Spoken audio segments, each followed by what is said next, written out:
నమస్కారం. వనవానికి స్వాగతం. ఈరోజు వార్తలలోని ముఖ్యాంశాలు. తెలుగుదేశం పార్టీ వ్యవస్థాపక సభ్యులు, మాజీ ఎమ్మెల్యే స్వర్గీయ నల్లమిల్లి మూలారెడ్డిగారి విగ్రహాన్ని బిక్కవోలు మండలం మెళ్ళూరు గ్రామంలోని పెదభూలోకం జెడ్పీ ఉన్నత పాఠశాల ఆవరణలో ఘనంగా ఆవిష్కరించారు.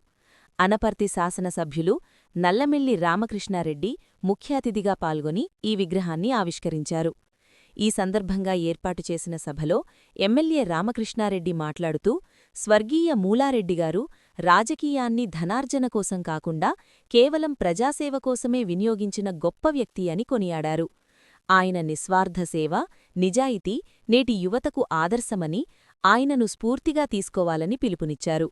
గతంలో మూలారెడ్డిగారు స్థానిక నాయకులు స్వర్గీయ చవ్వాకుల పెదభూలోకంగారితో కలసి మెళ్ళూరు గ్రామాభివృద్ధికి ఎంతో కృషి చేశారని గుర్తుచేసుకున్నారు. వారి హయాంలోనే గ్రామంలో హైస్కూల్, మంచినీటి సౌకర్యం, గ్రామ పంచాయతీ భవనం, సిమెంట్ రోడ్లు వంటి మౌలిక వసతులు ఏర్పడ్డాయని తెలిపారు. గ్రామ సమస్యల పరిష్కారం కోసం పెదభూలోకంగారు ఆరోగ్యం సహకరించకపోయినా అర్ధరాత్రి వరకు మూలారెడ్డిగారి కోసం వేచి ఉండి పనులు మంజూరు చేయించుకునేవారని వారిద్దరి అంకితభావాన్ని స్మరించుకున్నారు. ప్రస్తుతం కూడా తమ ప్రభుత్వం గ్రామాలలో సిమెంట్ రోడ్లు, లింక్ రోడ్ల నిర్మాణంతో రవాణా సౌకర్యాలను మెరుగుపరుస్తోందని, అభివృద్ధిని కొనసాగిస్తోందని పేర్కొన్నారు. ఈ కార్యక్రమంలో అనపర్తి నియోజకవర్గ, బిక్కవోలు మండల కూటమి నాయకులు, మెళ్ళూరు గ్రామ నాయకులు, కార్యకర్తలు, అభిమానులు, గ్రామస్థులు పెద్ద సంఖ్యలో పాల్గొన్నారు.